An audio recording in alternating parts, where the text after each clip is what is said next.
Welcome to Buddha Sangha. Today we will do a sutta from Anguttara Nikaya, Book of the Nines, Sutta number 7. So it is AN 9.7. The name of the sutta is Sutava. Thus, have I heard, on one occasion, the Blessed One was dwelling at Rajgaha on Mount Vulture Peak. Then the wanderer Sutava approached the Blessed One and exchanged greetings with him. When they had concluded their greetings and cordial talk, he sat down to one side and said to the Blessed One, Bhante, on one occasion, the Blessed One was dwelling right here in Rajgaha, the mountain fort. At that time, in the presence of the Blessed One, I heard and learned this. Sutava, a bhikkhu who is an arahant. Arahant means one who is fully enlightened. We have discussed this before, that there are levels in enlightenment. Yeah. One who is fully enlightened is called an arahant. Sutava, a bhikkhu who is an arahant, one whose stains are destroyed. Stains means all the bad habits, all the impressions of bad habits, all the inclination towards bad habits, even desires or cravings towards bad habits. And it's not just bad habit, any habit, you might call it a good habit. Any habitual tendency that can create an impression, and the impression can lead towards a further coming back into the cycle of birth and death. That is called a taint. And that habit or habitual tendency or impression is completely wiped off in an arahant. So, one whose stains are destroyed, who has lived the spiritual life, done what had to be done, laid down the burden, reached his own goal, utterly destroyed the fetters of existence, one completely liberated through final knowledge, is incapable of transgression in 5 cases. So let's understand these one by one. I explained arahant. Arahant means one who is fully enlightened. I explained taints. One whose taints are destroyed is an arahant. One who has lived the spiritual life completely is an arahant. And what has to be done, he has already done that. Means what? Those of us who are lost in this illusion of Maya constantly have this thing that I need to do this, I need to do that. Even if it is a small thing like just cleaning the house, cleaning up your basement, or have to get this done for the child, this done for the spouse, this done for the family. There is a constant feverishness in the mind to do. Have you noticed this? Even on a Sunday, when you have decided today is my rest day, the mind is not ready to rest. There is a constant doing happening in the mind. Either the mind is doing, or it is planning to do in the future, or what it has done, it is thinking about that and deciding whether it was done right or not done right. So the mind is constantly in action. Do you see that? The mind is constantly doing. For an arahant, whatever has to be done is done. There is no constant self chit chat going on in the mind, no feverishness about doing this or not doing this, saying this, not saying this, why this was said, why this was not said, what if this, what if. All this is not there. Complete silence. Yeah? What needs to be done has been done.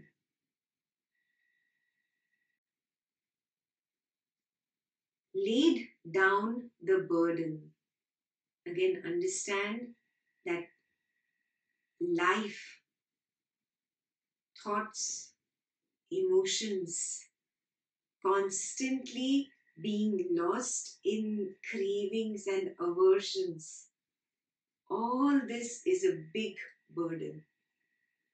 We carry this burden because of jiveshana. We have that thirst to exist, to want to be, to continue, to have a name, to do this, to do that.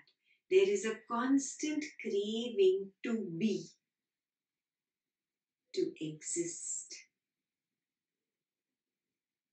This constant craving to be creates this whole drama called life. Yeah? Law of attraction, whatever you desire, that comes to you. So whatever I want, it comes. Again, I understand by wanting it comes, then I want more, then it comes, and I want more, then it comes. And I create this entire paraphernalia around me. And I have created a lot of karmas and everything because of my aversions and cravings. Certain things become my habitual patterns, and this web becomes an infinitely growing web because of my desires, because of my cravings and aversions. And then I only get tired of this web. I only want to come out of it, but I am unable to come out. I want it also, and I don't want it also. Do you see this about your own life? Your family, your relationships, the things you possess, the situations in your life, you want them also and you don't want them also. This is burden. Yeah? The Arahant is not carrying this burden anymore. So he has laid down the burden, reached his own goal. What was his goal? To be silent.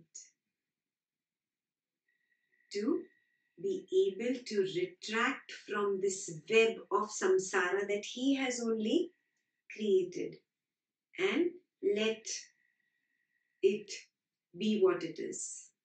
He has stopped the doing. He has become still and he has attained peace just by not doing, just by being. The Jiveshana is completely destroyed. Yeah? So he has reached his own goal and he has utterly destroyed the fetters of existence. Fetters are all the taints, all the negative things that can keep you bound in the cycle of birth and death. Few examples of fetters. hatred, jealousy, greed, holding on to your own view and fighting with others because you think their view is wrong, disputes, arguments, indulging in sexual misconduct, hurting another life, not honoring life. These are just a few fetters. And then when all these get wiped away by walking on the spiritual path, even the fetters, the last fetters that are the cause for your existence, like lethargy or tamas, and like rajas or activity, these also get wiped away. And finally, the last one, the ego, all that gets wiped away. When all those have been destroyed, there is no more the desire to come back, the jiv eshana, the desire to exist is not there, or jivatindriya is destroyed. He is an arahant, and he is completely liberated through final knowledge. This is the final knowledge. So, there are many people out there who are on the different stages of enlightenment but have not reached complete enlightenment. So, people come and ask me about such people. I would always just direct them to this sutta. You read this sutta and you understand from this sutta by your own experience of that person whether he is fully enlightened or not. Now, this arahant is incapable of transgression in 5 cases. And what are the 5 cases? Let's see. Number 1, he is incapable of intentionally depriving a living being of life. Yeah? He will not be able to kill. It is not just for another human being, but even for an animal. When you see an insect, the first thing that comes to you, oh, I have to clean up my house, so I have to kill the insect. For such a being, even he needs to clean his house, but a fully liberated one will probably use a little paper or a little cup to pick up that insect and leave it in the yard. Yeah. If you live in a country where the windows, doors are very accessible and open, then probably use an electric insect repellent that gives out that smell that prevents these insects from coming in. Use detergents or cleaning agents with strong smells that keep such insects out rather than try to kill them. You see the difference? They honor life naturally. And secondly, they do not detest another life, even if it is an insect or an animal. If there is any kind of hatred or abhorrence or pushing away of another life just because it is lower than the human life, then such a person is said to not be fully enlightened. Such a person cannot be an arahant. Such a person will not even have a small intention to hurt another being. So here is the first of our precepts. He is incapable of intentionally depriving a living being of life. Many people used to ask me, where is this written? Where did the Buddha give the precepts. So here it is in the Sutta. The second one. He is incapable of taking by way of theft what is not given. Yes, stealing is not just external physical stealing of things, but it is also in the mind. Not taking what is not given to you. If you look at somebody else's spouse and think in your mind, wow, wish my spouse was like him or her, you have stolen. If you look at somebody else's beautiful clothes and say, oh, wish I had a sari like that or a dress like that, you have stolen. If you look at somebody else's skill or talent and wish, oh, I had a voice like that, I could sing like that, or wish I could dance like that, or wish I could speak like that, you have stolen. Yeah?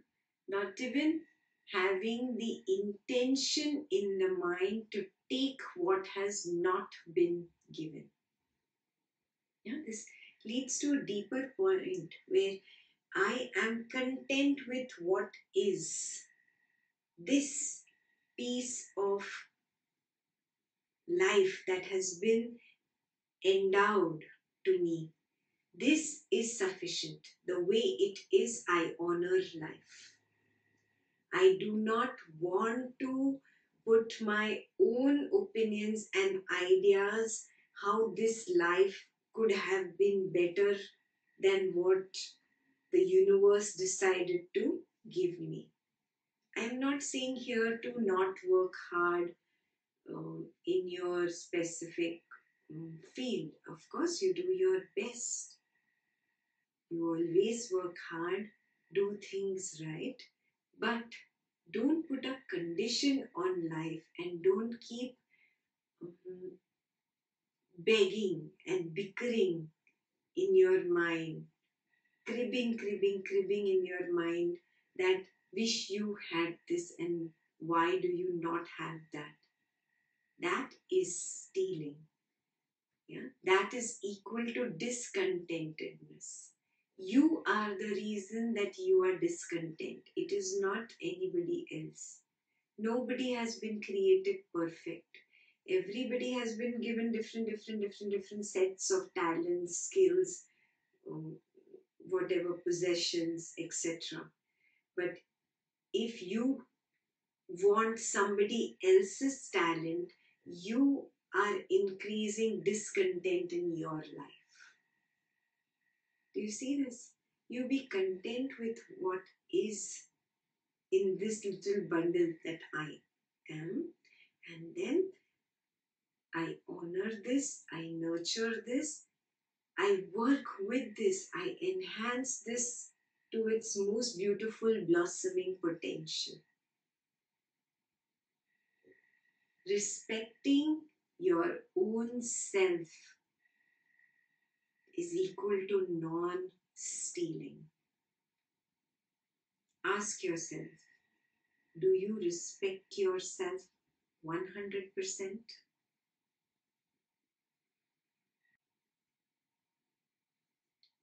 He is incapable of engaging in sexual intercourse. See, he says incapable of engaging in sexual intercourse. I would not say that you try to become like this. A fully enlightened being has no craving left, no desire left. He has reached that stage where there is no lust for rubbing his body against another physical body. He does not see any point in doing that. He does not have even a little bit of desire or urge or vasana left in him. So he is incapable of doing such a thing. It doesn't even occur to him. It does not mean that it occurs and then he suppresses, he pushes it away. No, no, no. He is incapable. Do you get it? Similarly, he is incapable of intentionally killing somebody. He is incapable of thieving. Like that only, he is incapable of engaging in sexual intercourse. This is a natural happening for the Arahant. He is incapable of it. Such a desire does not exist in him. In fact, desires have dropped away. Even the desire to exist has dropped away. When even the desire to be or to exist does not remain, then there is an incapability of any lower desire than that to be in him. Therefore, he is incapable of engaging in sexual intercourse. He is incapable of deliberately speaking falsehood. There is no desire to exist, then why will there be a desire to cover up anything? You cover up something only because you have this feverishness, this craving to be, and then to be in a certain way, and then to be in a certain way in somebody else's eyes, and to not be in a certain way in somebody else's eyes.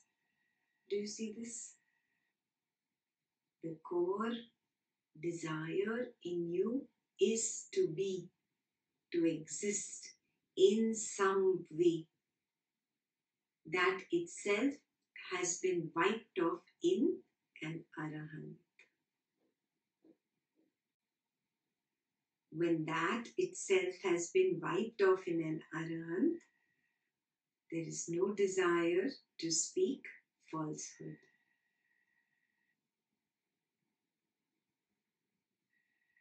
He is incapable of storing things up in order to enjoy sensual pleasures as he did in the past when a layman.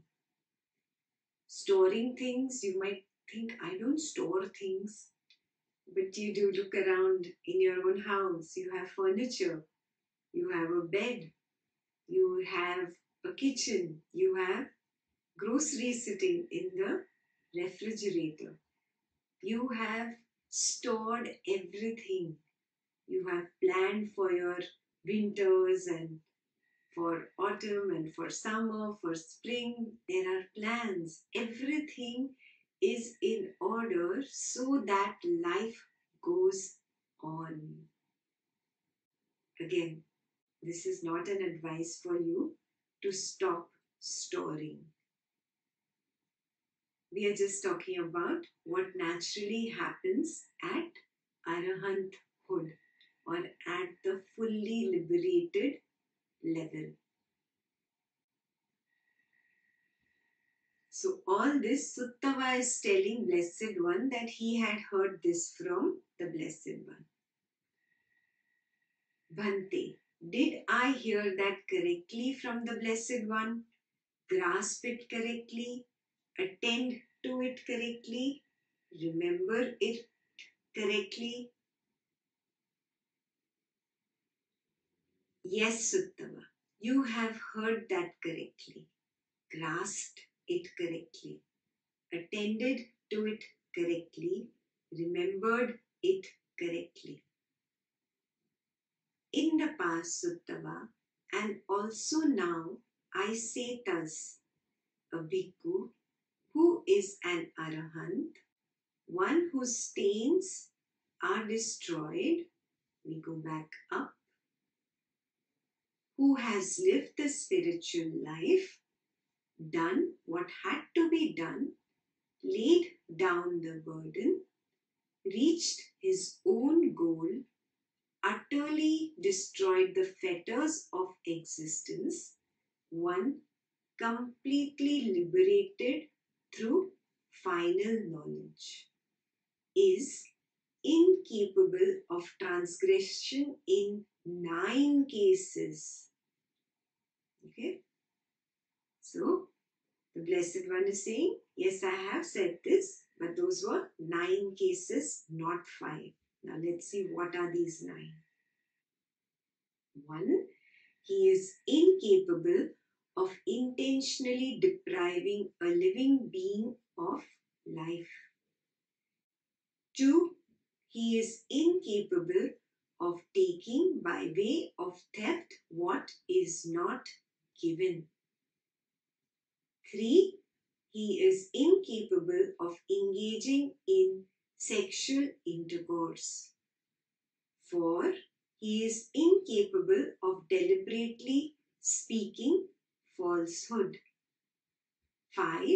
He is incapable of storing things up in order to enjoy sensual pleasures as he did in the past when a layman. 6. He is incapable of rejecting the Buddha. 7. He is incapable of rejecting the Dhamma. 8. He is incapable of rejecting the Sangha. 9. He is incapable of rejecting the training. In the past Sutava and also now I say thus, a bhikkhu who is an arahant, one whose stains are destroyed. We go back to that page. One who has lived the spiritual life, done what had to be done, laid down the burden, reached his own goal, utterly destroyed the fetters of existence, one completely liberated through final knowledge, is incapable of transgression in these 9 cases.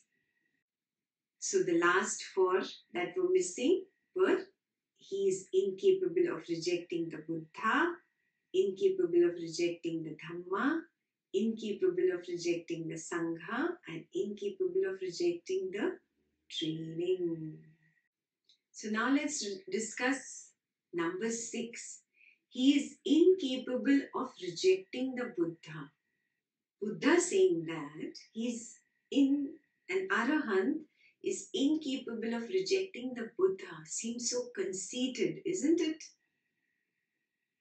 But we need to understand that the word Buddha means one who has attained bodhitva, the highest knowledge, the highest wisdom. It is not the name of Siddhartha Gautama. Siddhartha Gautama, through his practice and penance, attained the level of the one who has the highest wisdom and is called the Buddha. He said, there have been many, many more Buddhas before me, and there will be many, many more Buddhas after me. So Buddha is not a name given to one person. It means one who has attained the supreme wisdom. An arahant or a fully liberated person has also attained the supreme wisdom. How can one Buddha reject another Buddha? Do you see what I'm saying? If you notice that the one you thought is fully enlightened, such a person is rejecting another person who others think is fully enlightened, then there is something wrong. Yes? An arahant is not capable of rejecting another Buddha. Yeah. Lots of people come and ask me, what is your opinion about this teacher or this master? Are they fully enlightened or not? I always direct them towards this sutta. One Buddha cannot reject another Buddha, cannot look down upon another, cannot condemn, cannot say wrong, cannot speak falsehood, cannot take what is not given. He cannot do only any wrong things. All his fetters are destroyed. But if you see a little bit of craving, a little bit of fetters in a person, then be very, very sure he is not an arahant. He is not fully enlightened. Clear? Number 7. He is incapable of rejecting the Dhamma. Yeah, what is the Dhamma? Dhamma is the law. There is this law of this universe. That law is if you generate something negative, a whirlpool of negativity will make your inner environment impure and you will immediately suffer because of your one unwholesome or negative thought. If you generate positivity, you will have a gushing fountain of positive and wholesome thoughts, emotions, sensations, and love. You will be surrounded by love. This is the law, the Dhamma. Do you get it? One who rejects the Dhamma, the law of the universe, he cannot be fully enlightened. It is impossible. One who challenges the law, that what one sows, one will reap. This is the law. If somebody challenges that and says there is a way out of this, there is a loophole, you can get around it, such a person does not know. Such a person is not an arahant, is not fully enlightened, because an arahant is incapable, completely incapable of rejecting the Dhamma. Number 8, he is incapable of rejecting the Sangha. Sangha is the group of practitioners who follow this Dhamma, who honor Dhamma, yeah, who respect this law that if I generate unwholesome, I am drowned in unwholesomeness. If I generate wholesomeness, I am surrounded by wholesomeness and peace. The Dhamma, the law of the universe, is respected by the practitioners. And the group of these practitioners is called the Sangha. Any Sangha is not a Sangha. Yeah? Sangha simply means those who practice together and meditate together and honor the law, the Dhamma. They together are called the Sangha. An Arahant, a fully liberated one, cannot reject the Sangha. One who rejects the Sangha is not an Arahant, is not fully liberated. He still has some fetters left in him, some hatred, some aversion, some negativity out of which he was forced into that situation to spread negativity. Yeah. Number 9, he is incapable of rejecting the training. So, what training? We all are troubled by our own minds, correct? We all recognize that it is our own minds creating either a craving or an aversion. And it's not one craving and one aversion, it's one craving leading to another, leading to another, leading to another. So there is this big whirlpool of cravings, aversions, aversion. We are surrounded by it and we are only troubled by it and we want to get out of it. Yes, the training involves recognizing, oh, the root cause of my suffering is my craving or aversion. So, To get out of my suffering, what do I have to get rid of? My craving and aversion. It is that simple. Yet it is not simple. One who is completely enchanted by this world of beautiful things, beautiful people, beautiful situations cannot stop himself from craving and aversion. And he keeps getting um, sucked into the marsh and just cannot get out of it. Like quicksand just sucks you in, like that Maya sucks you in deeper and deeper and deeper. It requires some amount of training to get out of this quicksand, become free of it.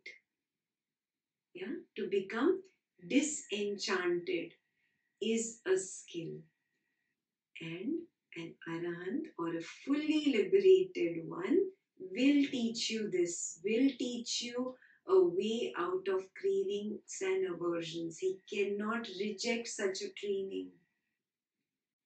So many people ask me, who is the right teacher? The right teacher is the one who will help you recognize this big quicksand of craving and aversion that is sucking you in and making you miserable. He will bring it to your notice that it is your own creation that is the cause for your suffering. And he will not stop there. He will then tell you the way out. The, that which got you in will get you out. So if cravings and aversions exist, suffering exists. If craving and aversion cease, suffering ceases. It is that simple.